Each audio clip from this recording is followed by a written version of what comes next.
What is up, everyone? It's Real Blue here, and we're back with another video. This one is, I'm going to get called a hater.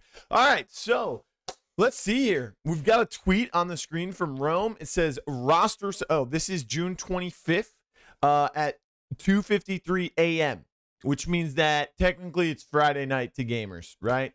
Saturday, the 25th, was the first qualifier for the summer series, and I'm excited to watch these, right? Roster signups for qualifier number 1 will be extended until 9 a.m. Eastern time. Sign up ASAP. Well, usually if you see an extension on signups, something did not go according to plan, or you're not getting as many signups. Okay, so we've got Joker, good old Joker, great guy.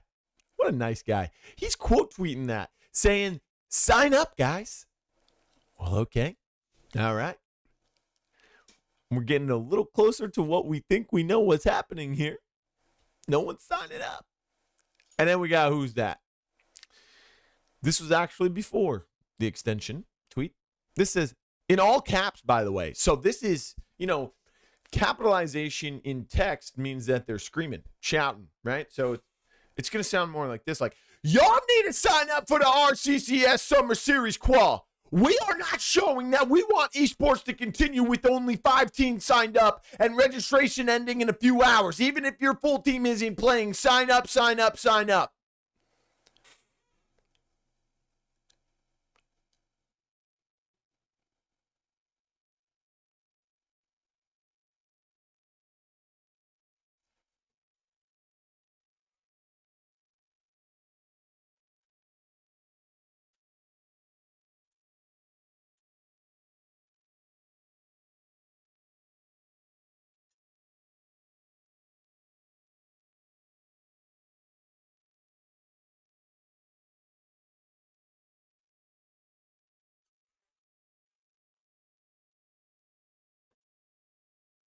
Guys,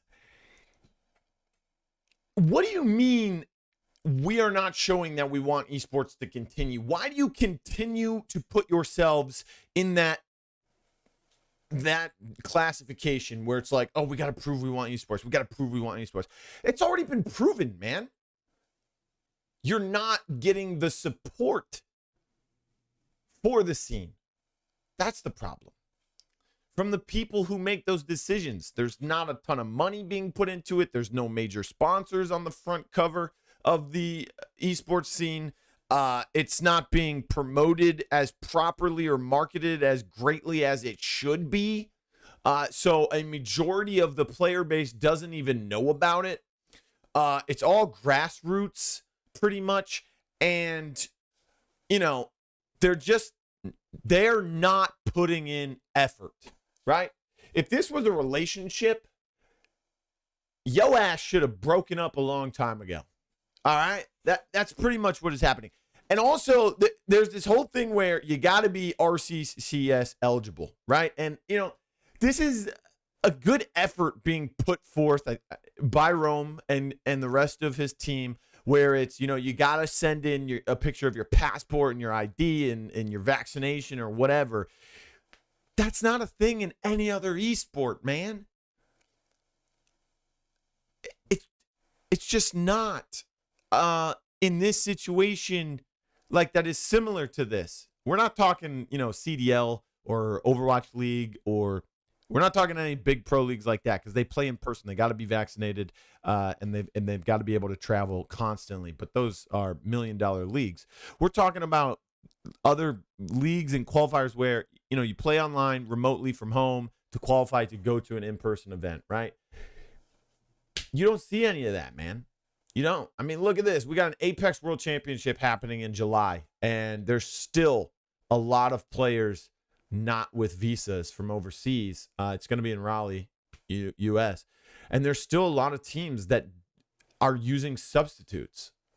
There's a ton of teams who have to utilize substitutes because of travel restrictions and visas and all of that. So this is something that has never happened before, and it's just an extra step that people don't want to go through.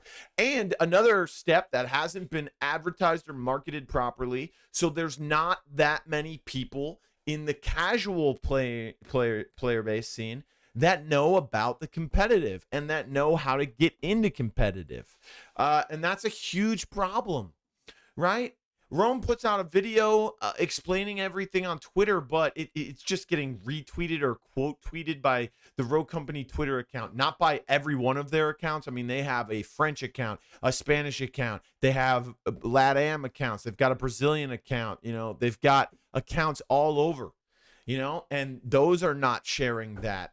They're not providing that video in other languages. They're not putting up blog posts on the Rogue Company website anymore. And they're not actively putting that on their YouTube channel either. They're also, the LAN event is not on their YouTube channel. Once it's streamed, it's hidden.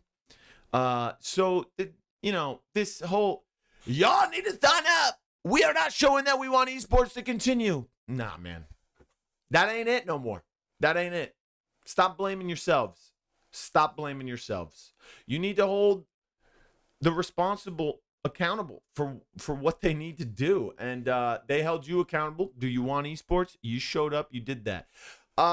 Another thing is that they're just looking at the numbers, right? 3v3, a big part of it was, hey, we're going to have more teams signing up. And we kind of did. We go back to 4v4, and they bring Strikeout back.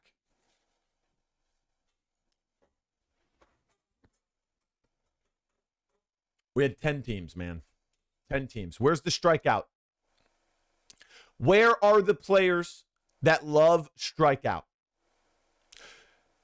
Like, do we need to make the entire best of 3, the entire best of 5 Strikeout only? Do we need to just eliminate Demolition and King of the Hill and literally every other game mode because they continue to believe that Strikeout will bring in more players? Where?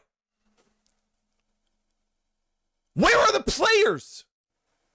I just explained how we could get more players in the scene, man. Stop blaming it on the game modes. Strikeout is complete trash.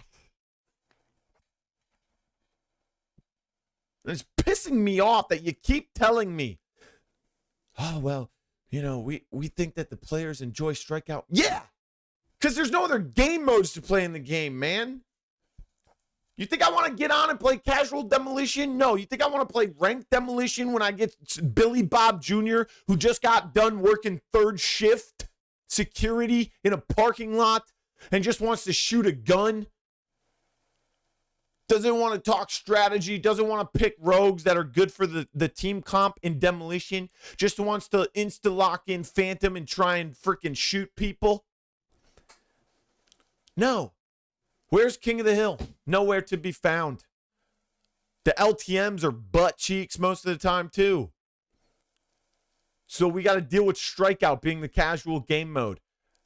And then because it's the only decent casual game mode for people to play on stream or to just jump in and shoot your gun, they want to put it in ranked. So they do.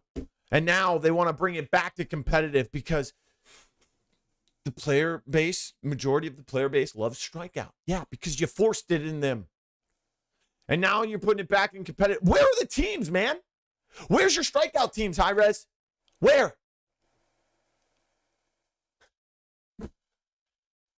And don't tell me it's because we go back to 4v4 either, because look at this. You can take out we got 10 teams, that's 40 players. You can break that down. 10 teams of 3 would be 30 players, so you would have 10 extra players at that point, which, 3 times 3 is 9, so you can have 3 more teams, and then one person doesn't get to play. I don't know if my math's correct right there, but, come on, man. It's not Strikeout. It's not 3v3. It's the marketing, dude. It's the marketing. Make sure you like, share, and subscribe. We'll see you on the next one. Oh, hello there. It's Blue. I'm a terrible dancer, so ignore that version of me on the screen and listen to my voice when I say thank you for watching my video. I hope you enjoyed it. Make sure you like, share, subscribe, and of course, click on another video of mine. I heard you'll like those over there. They're pretty good.